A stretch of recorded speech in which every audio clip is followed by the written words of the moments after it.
A origem, natureza, propriedade e uso da lei.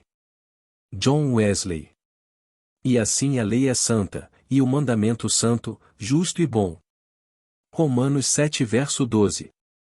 Talvez, existam poucos assuntos, nos quais toda a extensão da religião seja tão pouco entendida como este.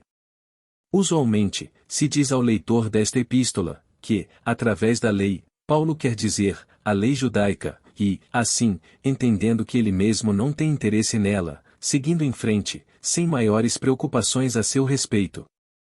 De fato, alguns não estão satisfeitos com este relato, mas observando a epístola, que é dirigida aos romanos, inferimos que o apóstolo, no início desse capítulo, alude à lei romana antiga. Mas como eles não têm mais preocupação com esta, do que com a lei cerimonial de Moisés, então, eles não gastam muito tempo, no que ele supõe seja ocasionalmente mencionado, meramente para ilustrar uma outra coisa. Mas um observador cuidadoso do discurso do apóstolo não irá se satisfazer com essas ligeiras explicações dele. E por mais que ele pese as palavras, por mais convencido que ele seja, de que Paulo, através da lei mencionada neste capítulo, não quer dizer, nem a lei antiga de Roma, ou a lei cerimonial de Moisés. Isto só irá aparecer, claramente, a todo aquele que considerar atentamente o teor do seu discurso. Ele começa o capítulo, não sabeis vós, irmãos, pois que falo aos que sabem a lei, a eles que têm sido instruídos nisto, desde a sua juventude, que a lei tem domínio sobre o homem por todo o tempo que vive? Qual? A lei de Roma apenas, ou a lei cerimonial? Não, certamente, ou mais a lei moral.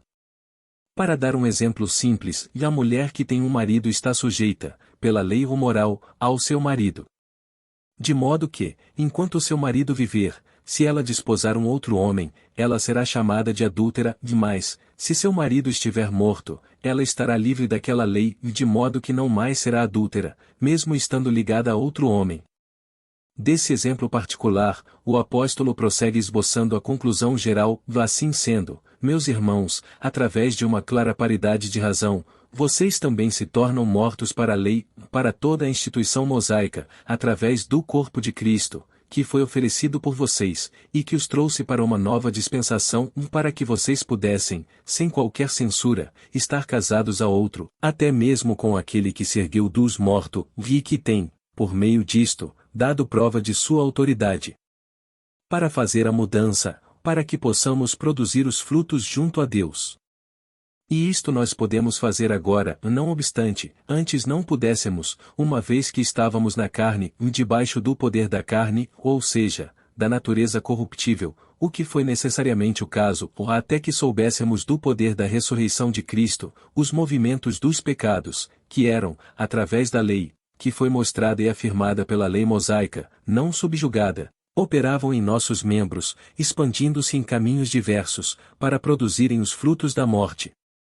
Mas nós agora estamos livres da lei, de toda aquela organização moral, assim como cerimonial, para que estando mortos, no que, estivemos presos, aquela instituição inteira, estando agora, assim como foi, morta, e tendo não mais autoridade sobre nós, do que o marido, morto, tem sobre sua esposa, possamos servir a ele, que morreu por nós, e ressuscitou, em novidade de espírito, em um novo desígnio espiritual, e não na velhice da letra, com um serviço exterior simples, de acordo com a letra da instituição mosaica. Romanos 7 versos 1 ao 6, não sabeis vós, irmãos, pois que falo aos que sabem a lei, que a lei tem domínio sobre o homem por todo o tempo que vive? Porque a mulher que está sujeita ao marido, enquanto ele viver, está-lhe ligada pela lei, ou mais, morto o marido, está livre da lei do marido. De sorte que, vivendo o marido, será chamada adúltera se for de outro marido, ou mais, morto o marido, livre está da lei, e assim não será adúltera, se for de outro marido. Assim, meus irmãos, também vós estáis mortos para a lei pelo corpo de Cristo, para que sejais de outro, daquele que ressuscitou dentre os mortos, a fim de que demos fruto para Deus. Porque, quando estávamos na carne, as paixões dos pecados, que são pela lei, operavam em nossos membros para darem fruto para a morte. Mas agora temos sido libertados da lei, tendo morrido para aquilo em que estávamos retidos, para que sirvamos em novidade de espírito, e não na velhice da letra. O apóstolo, tendo ido, assim, tão longe, para provar que o cristão tem de colocar de lado a dispensação judaica, e aquela da própria lei moral, embora ela nunca venha a passar, mas ainda permaneça, em um alicerce diferente do que fora antes, agora faz uma pausa, para propor uma resposta a uma objeção do que devemos dizer, então? É a lei um pecado? Isto, alguns podem inferir da incompreensão daquelas palavras, os movimentos dos pecados que eram pela lei. Deus proíbe, diz o apóstolo, que possamos pensar dessa forma. Mais ainda, a lei é um inimigo irreconciliável para o pecado, ou através da lei, e porque eu não saberia que a luxúria, o desejo pecaminoso seria pecado, exceto, se a lei dissesse, não cobiçarás. Romanos 7 verso 7. Depois de declarar isto, mais além, nos 4 versos que se seguem, ele anexa essa conclusão geral, com respeito, mais especificamente, à lei moral, modelo do qual o exemplo precedente foi tomado, via assim a lei é santa, e o mandamento santo, justo e bom. Romanos 7 verso 12. Com o objetivo de explicar e reforçar essas profundas palavras, tão pouco consideradas, porque tão pouco entendidas, eu devo me esforçar para mostrar a origem dessa lei, a natureza dela, as propriedades, santa, justa e boa, o uso dela. Primeira parte. 1. Eu devo, primeiro, me esforçar para mostrar a origem da lei moral, frequentemente chamada de lei, pelo caminho da eminência. Agora, não é, como muitos podem ter possivelmente imaginado, de uma instituição tão recente, como a do tempo de Moisés. Noé a declarou aos homens, muito antes daquele tempo, e Enoque, antes dele. Mas nós podemos traçar sua origem mais anterior ainda, até mesmo, mais além da criação do mundo, e para aquele período, desconhecido, realmente, para os homens, mas, sem dúvida, registrado nos anais da eternidade, quando as estrelas da manhã, primeiro, cantaram juntas, sendo, recentemente, chamadas à existência.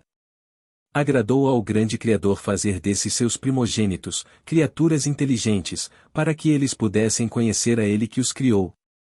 Para essa finalidade, Ele os dotou com entendimento, para discernirem a verdade da falsidade, o bom do mal, e, como um resultado necessário disto, com liberdade a capacidade de escolherem uma e recusarem a outra. Através disto, eles foram, igualmente, habilitados a oferecerem a Ele um serviço livre e de boa vontade, um serviço digno de galardão em si mesmo, assim como, mais aceitável para seu gracioso Mestre. 2. Para empregar todas as faculdades que Ele deu a eles, particularmente, o entendimento e a liberdade, Ele deu à lei, um modelo completo de toda a verdade, na medida em que fosse inteligível a uma existência finita, e todo o bem, na medida em que as mentes angelicais fossem capazes de compreender. Foi também objetivo do seu governador misericordioso criar, nesse contexto, um caminho para o contínuo crescimento da felicidade deles, vendo que toda a obediência a esta lei iria tanto acrescentar a perfeição da sua natureza, quanto dar a eles o direito à mais alta recompensa que o reto juiz daria em sua época. 3. De igual maneira, quando Deus, em seu tempo determinado, criou uma nova ordem de criaturas inteligentes, quando Ele criou o homem do pó da terra, e soprou nele o fôlego da vida, e fez com que ele se tornasse uma alma vivente, dotada com o poder de escolher o bem ou o mal, Ele deu para essa criatura livre, inteligente, a mesma lei, que para seus primogênitos, não escrita, de fato, sobre tábuas de pedras, ou alguma substância corruptível, mas estampada no coração, através do dedo de Deus. Escrita no mais íntimo do espírito, ambos de homens e de anjos, com o propósito de que ela nunca estivesse a grande distância ou nunca fosse difícil de ser entendida, mas estivesse sempre à mão, e sempre brilhando com uma luz clara, assim como o sol no meio do céu. 4. Tal foi a origem da lei de Deus. Com respeito ao homem, ela era contemporânea à sua natureza, ou mais com respeito aos filhos mais velhos de Deus, ela brilhou em todo o seu esplendor, ou nunca as montanhas teriam surgido, ou a terra e o mundo teriam sido criados. Mas não foi muito tempo antes que o homem se rebelasse contra Deus, e, por não cumprir sua lei gloriosa, por pouco, a apagou de seu coração ou os olhos de seu entendimento, estando enegrecidos, na mesma medida que sua alma estava alienada da vida de Deus. Ainda assim, Deus não desprezou a obra de suas próprias mãos. Mas, estando reconciliado com o homem, através do Filho do seu amor, ele, em alguma medida, reimprimiu a lei no coração da sua criatura perversa e pecaminosa. Ele novamente o mostrou a ti, ó homem, o que é bom, embora que não como no início, para igualmente fazeres justiça, e amares a misericórdia, e caminhares humildemente com teu Deus. 5. E isto ele mostrou, não apenas para nossos primeiros pais, mas igualmente, para toda a posteridade deles, através daquela luz verdadeira que iluminou cada homem que veio para o mundo. Mas, não obstante esta luz, toda a carne, no decurso do tempo, tinha corrompido seu caminho diante de Deus, até que ele escolheu, da humanidade, uma pessoa peculiar, para quem deu um conhecimento mais perfeito da sua lei, e os comandos desta, e, porque eles eram vagarosos quanto ao entendimento, ele escreveu sobre tábuas de pedras, que ele ordenou aos pais para ensinarem a seus filhos, através de todas as gerações que se seguiram. 6. E assim, a lei de Deus passa a ser conhecida por aqueles que não conhecem a Deus. Eles ouvem, com os ouvidos da carne, as coisas que foram escritas anteriormente para nossa instrução. Mas isto não é suficiente, eles não podem, de modo algum, compreender a altura, profundidade, comprimento e largura disto. Deus apenas pode revelar isto, através de seu Espírito. E assim ele faz, para todo aquele que verdadeiramente crê, em consequência daquela promessa graciosa, feita a toda Israel de Deus, eis que dias vêm, diz o Senhor, em que farei uma aliança nova com a casa de Israel e com a casa de Judá. Não conforme a aliança que fiz com seus pais, no dia em que os tomei pela mão, para os tirar da terra do Egito, porque eles invalidaram a minha aliança apesar de eu os haver desposado, diz o Senhor. Mas esta é a aliança que farei com a casa de Israel depois daqueles dias, diz o Senhor, porei a minha lei no seu interior, e a escreverei no seu coração, e eu serei o seu Deus e eles serão o meu povo. Jeremias 31 versos 31 ao 33. Segunda parte. 1. A natureza daquela lei que foi originalmente dada para os anjos no céu e o homem no paraíso, e que Deus tem tão misericordiosamente prometido escrever, mais uma vez, nos corações de todo crente verdadeiro, foi a segunda coisa que eu propus mostrar. Com este objetivo, eu primeiro, observaria que, embora a lei e o mandamento sejam, algumas vezes, diferentemente tomados, o mandamento significando, a não ser, uma parte da lei, ainda assim, no texto, eles são usados como termos equivalentes, deduzindo uma e a mesma coisa. Mas nós não podemos entender aqui, tanto por um quanto pelo outro, a lei cerimonial. Não é a lei cerimonial, a respeito do que o apóstolo diz, nas palavras acima citadas, eu não teria conhecido o pecado, se não fosse pela lei, e isto está muito claro para necessitar de uma prova. Nem é a lei cerimonial que diz, nas palavras imediatamente anexas, tu não deves cobiçar. Portanto, a lei cerimonial não tem lugar na presente questão. 2. Nem podemos entender, através da lei mencionada no texto, a dispensação mosaica. É verdade, a palavra é algumas vezes assim entendida, como quando o apóstolo diz, falando aos Gálatas, em Gálatas 3 verso 17, mas digo isto, que tendo sido a aliança anteriormente confirmada, isto é, com Abraão, o pai da fidelidade, por Deus em Cristo, a lei, ou seja, a dispensação mosaica, que veio 430 anos depois, não é inválida, de forma a abolir a promessa. Ele, em nenhum lugar, afirma que a lei mosaica é uma lei espiritual, ou, que ela é santa, justa e boa. Nem é verdade que Deus irá escrever aquela lei nos corações daqueles, cujas iniquidades ele não mais se lembra.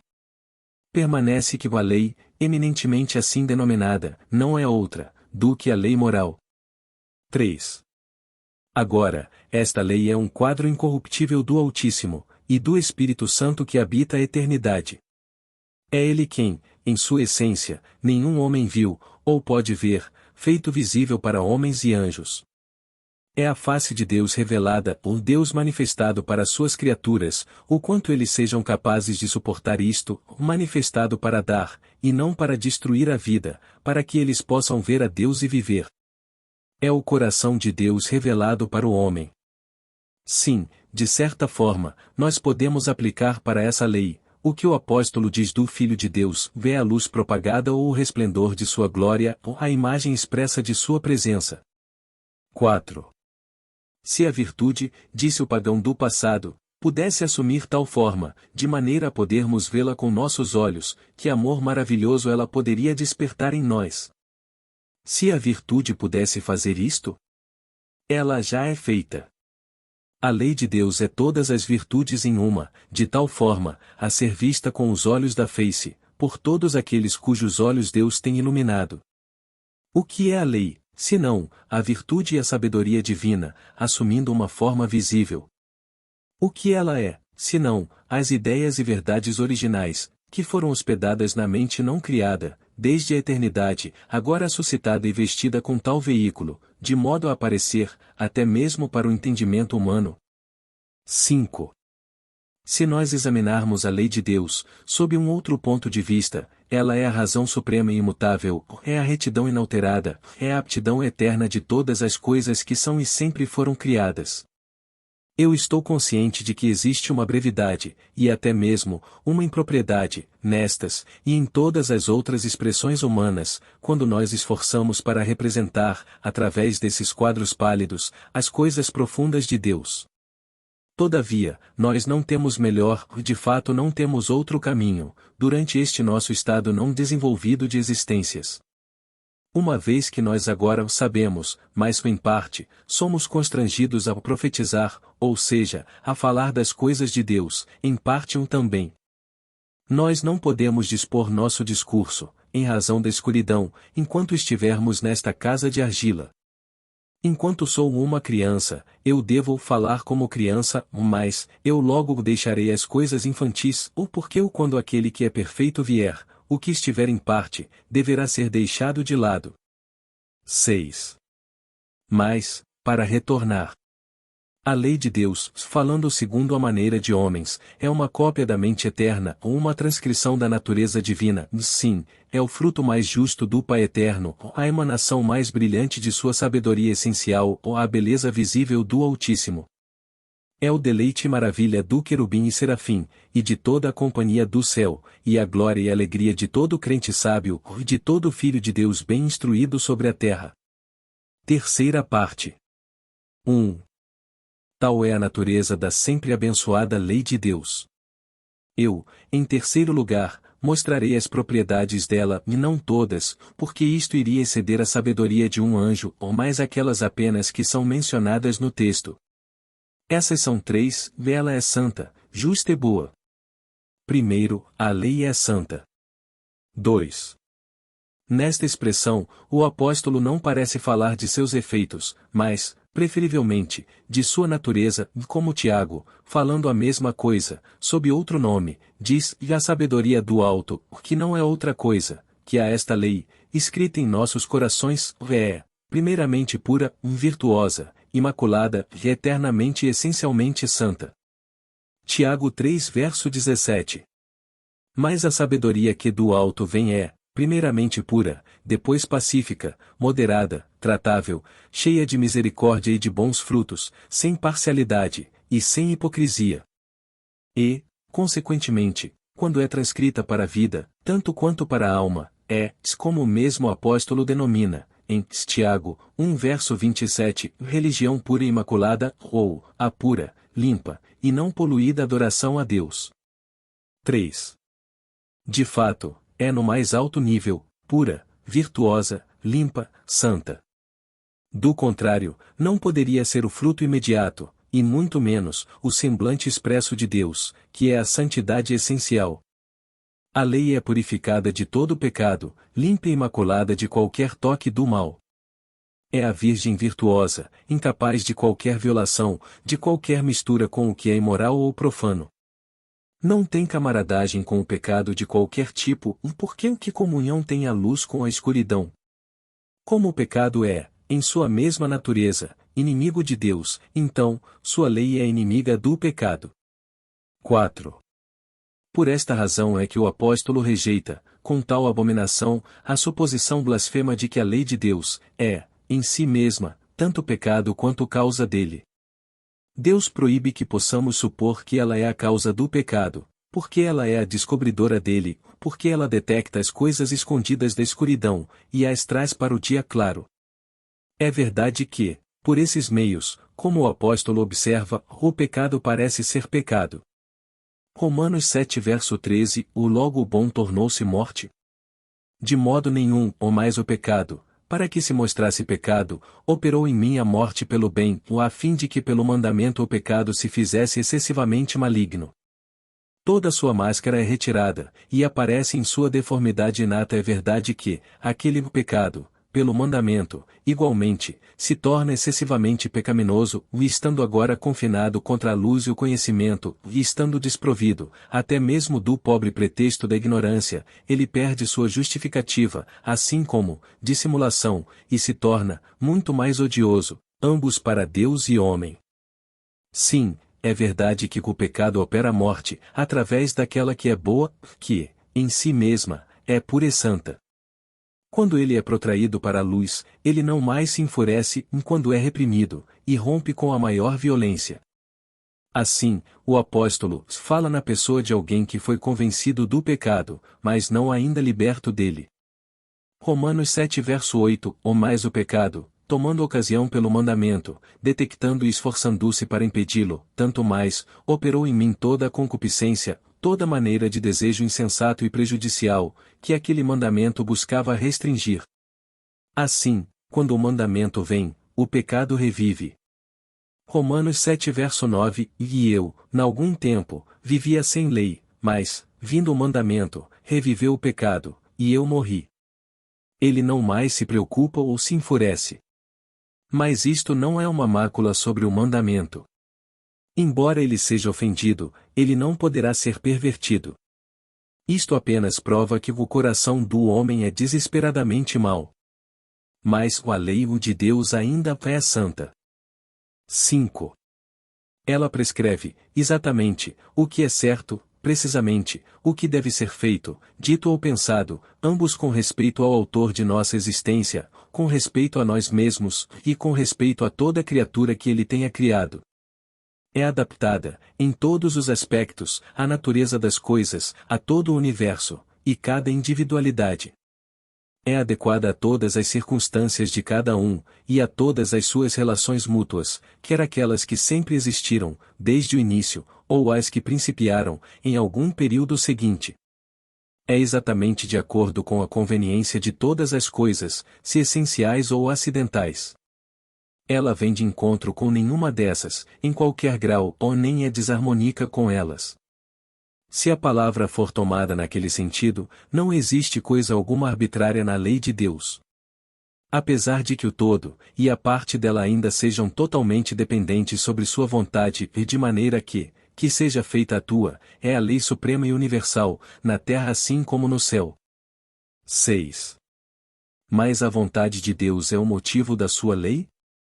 A sua vontade é a origem do certo e errado? Uma coisa é, por conseguinte, certa, porque Deus deseja que seja assim. Ou ele a deseja, porque ela é correta. Eu temo que essa questão notável seja mais curiosa do que proveitosa. E, talvez, da maneira como ela é usualmente tratada a respeito, ela não consiste tão bem com o respeito que é devido da criatura para com o Criador e Governador de todas as coisas. Dificilmente será decente ao homem solicitar ao Supremo Deus que lhe dê um relato dele. Não obstante, com grande temor e reverência, nós podemos falar um pouco. O Senhor nos perdoa, se falamos erroneamente. 7. Parece, então, que toda a dificuldade surge de considerarmos a vontade de Deus, como distinta de Deus, e do contrário, ela desaparece. Porque ninguém pode duvidar, a não ser que Deus seja a causa da lei de Deus, mas a vontade de Deus é o próprio Deus. É Deus considerado como desejando, desta ou daquela maneira. Consequentemente, dizer que a vontade de Deus, ou que o próprio Deus é a causa da lei, é uma e a mesma coisa. 8. Novamente, se a lei, a regra imutável do certo e errado, depende da natureza e aptidão das coisas, e das relações essenciais uma para com a outra, e eu não digo, suas relações eternas, porque a relação eterna das coisas, existindo no tempo, é pouco menos do que uma contradição, ou se, eu digo, isto depende da natureza e relações das coisas, então, ela deve depender de Deus, ou da vontade de Deus, porque essas coisas, em si mesmas, com todas as suas relações, são as obras de suas mãos. Através da vontade dele, para seu prazer, apenas, elas todas o são e foram criadas. 9. E ainda assim, pode ser assegurado, o que é provavelmente tudo o que uma pessoa atenciosa poderia discutir a respeito, que, no mesmo caso particular, Deus deseja isto ou aquilo, suponha que os homens possam honrar seus pais, porque é certo, de acordo com a aptidão das coisas, para a relação em que elas se situam. 10. A lei é, então, certa e justa, concernente a todas as coisas. E é boa, assim como justa. Isto, nós podemos facilmente inferir da fonte de onde ela flui. Por quê? O que foi isto, a não ser a excelência de Deus? O que, se não, que apenas a excelência o inclinou a conceder aquela cópia divina de si mesmo para os anjos santos? Ao que mais podemos atribuir o fato de ele entregar o mesmo transcrito de sua própria natureza, para o homem? O que, a não ser o amor terno o constrangeu, mais uma vez, a manifestar sua vontade para o homem caído, tanto para Adão, quanto qualquer um de sua semente, que, como ele, foi o insuficiente para a glória de Deus. Não foi o mero amor que o moveu a publicar sua lei, segundo os entendimentos dos homens que eram ignorantes? E enviar seus profetas para declarar aquela lei para os filhos, cegos e imprudentes, dos homens? Sem dúvida, foi sua benevolência que ergueu Enoque e Noé, para serem pregadores da retidão, que fez de Abraão, seu amigo, e Isaque, e Jacó, testemunhas da sua verdade. Foi a benevolência apenas, que, quando a escuridão cobriu a terra, e a densa ignorância, as pessoas, deu uma lei escrita para Moisés, e, através dela, para a nação que escolhera.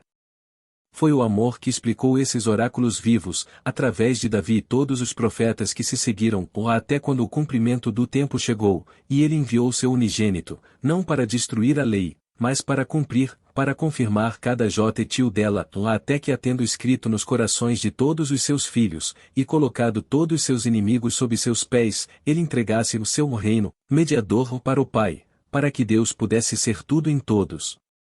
1 Coríntios 15 versos 28, e, quando todas as coisas lhe estiverem sujeitas, então também o mesmo Filho se sujeitará àquele que todas as coisas lhe sujeitou, para que Deus seja tudo em todos.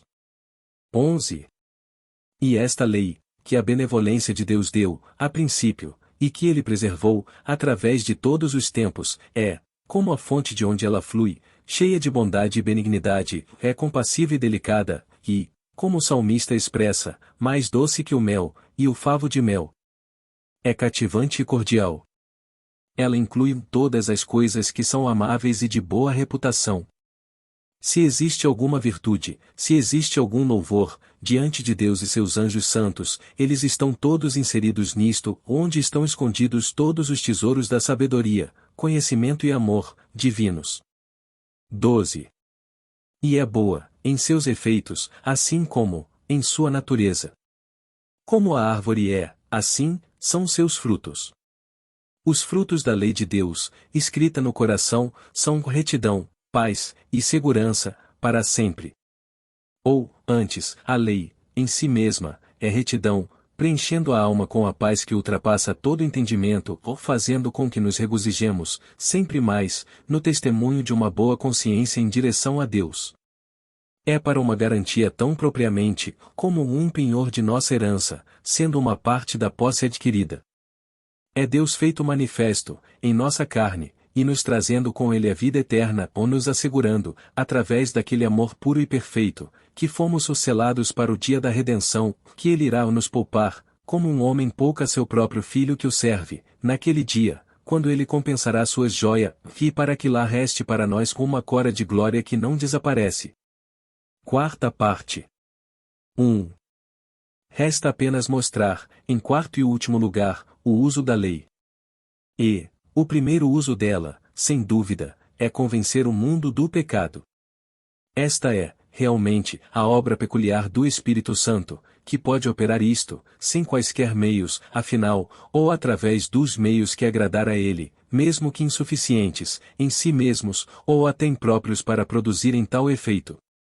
E, consequentemente, existem alguns cujos corações têm sido quebrados em pedaços, imediatamente, tanto na doença, quanto na saúde, sem qualquer causa visível, ou quaisquer meios exteriores que sejam, e outros, em alguma época, têm sido despertados para uma consciência da pira de Deus habitando sobre ele, por ouvir que um Deus está em Cristo, reconciliando o mundo para si mesmo.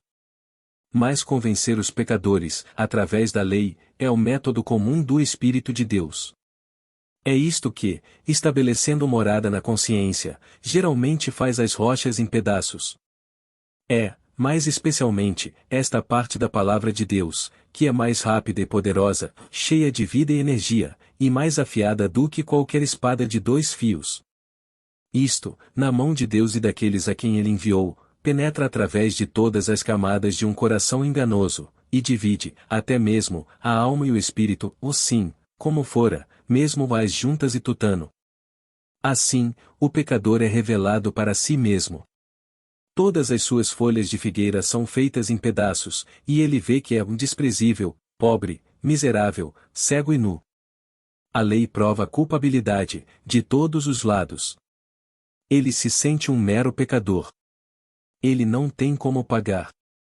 Sua boca é fechada, e ele permanece culpado diante de Deus. 2. Matar o pecador é, então, o primeiro uso da lei, destruir a vida e força, nas quais ele confia, e convencê-lo de que ele está morto, enquanto ele vive, ou não apenas debaixo da sentença de morte, mas verdadeiramente morto para Deus, ou vazio de toda a vida espiritual, ou morto nas transgressões e pecados.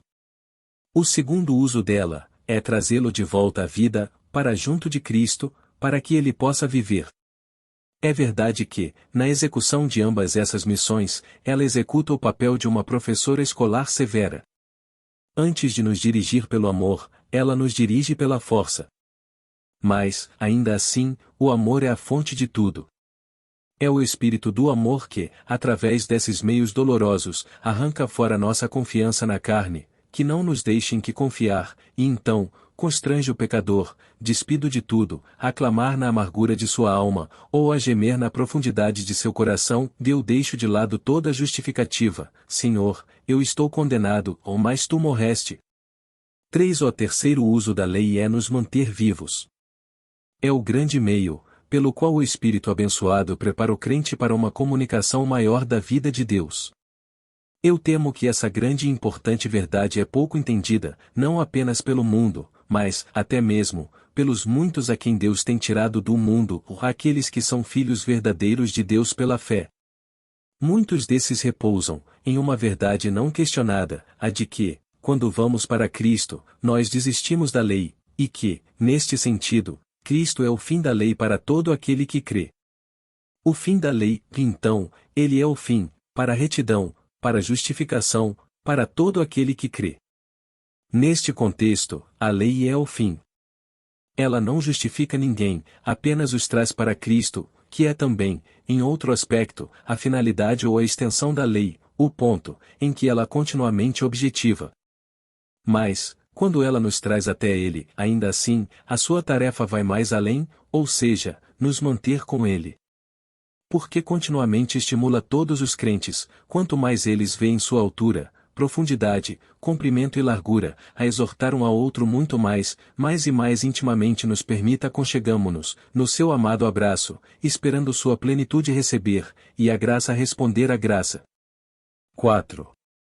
Permitindo, então, que todo crente cumpra a lei, já que ela significa a lei cerimonial judaica, ou a inteira dispensação mosaica, para esses que Cristo separou, sim, permitindo que cumpramos a lei moral, como um meio de procurar nossa justificação, ou já que somos os justificados livremente pela sua graça, através da redenção que está em Jesus, ou ainda assim, em outro sentido, nós não temos cumprido esta lei, porque ela é ainda de uso inexprimível, primeiro, nos convencendo do pecado que ainda permanece, ambos em nossos corações e vidas, e, por meio disto, nos mantendo próximos a Cristo, para que seu sangue possa nos limpar todo o momento, e em segundo lugar, provendo forças vindas de nosso dirigente, dos seus membros vivos, por meio dos quais, ele nos capacita a fazer o que a lei ordena, e, em terceiro lugar, confirmando nossa esperança de alcançarmos o que quer que ela ordene, de receber graça sobre graça, até que tenhamos a verdadeira possessão da plenitude de suas promessas.